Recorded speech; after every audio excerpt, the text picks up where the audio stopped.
Good morning, everyone.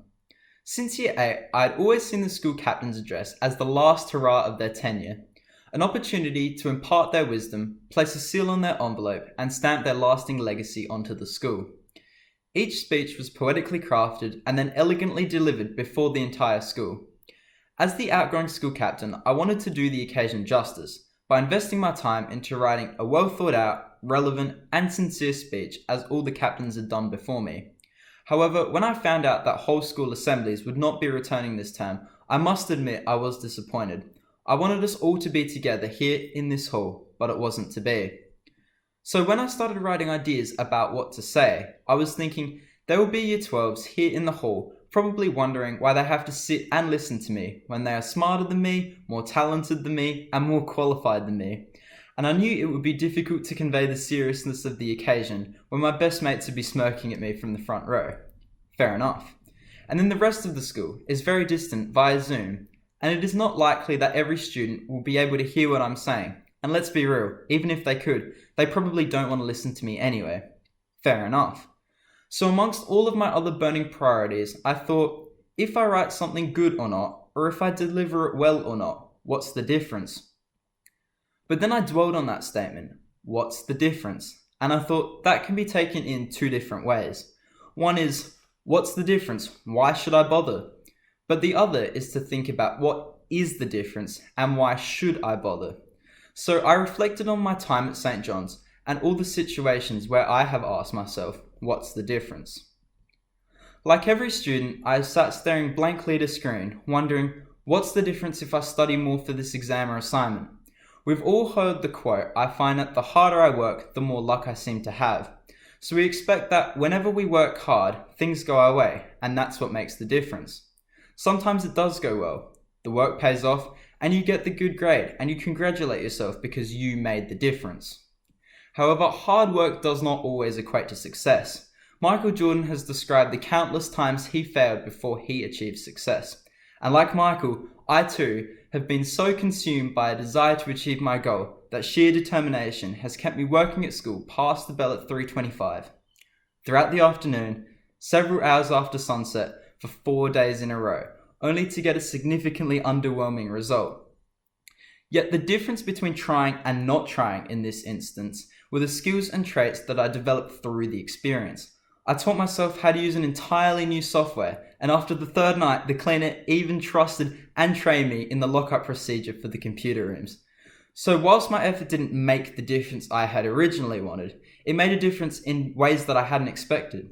So similar to the teachers when COVID arrived, spending hours making YouTube tutorials and learning how to Zoom, only to have us all back at school within a few weeks. So to the teachers, while the difference you were expecting didn't eventuate, you can now all confidently add teaching online to your CV.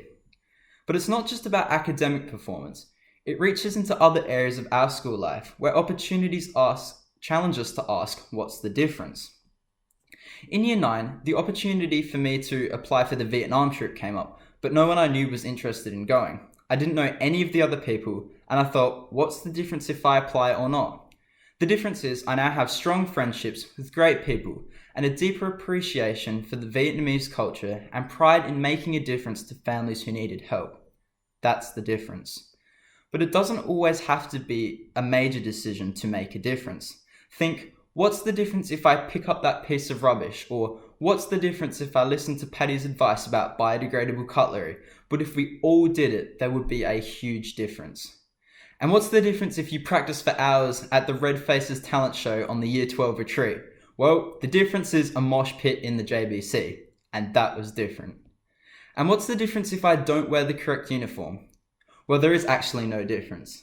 But of course, Mr. Anderson, I am kidding. The difference is that we present ourselves at our best to each other, the teachers, and the community, and show our respect to our parents who have to pay for it. There are also big decisions and big differences. Just like when Mr. Anderson got sick, he had big decisions to make, and he made them, and it made a difference. And it was a big decision for Miss Harwood to step up and take on the leadership role, but she did it, and on behalf of the students, thank you for making that difference. But it's not important where we make our difference, just that we make one. So to the younger students, St. John's provides an enormous array of opportunities for you to ask yourself, what's the difference? What's the difference if I study hard? What's the difference if I volunteer for a charity? And what's the difference if I check for teachers when I'm climbing the back fence to get the ball back?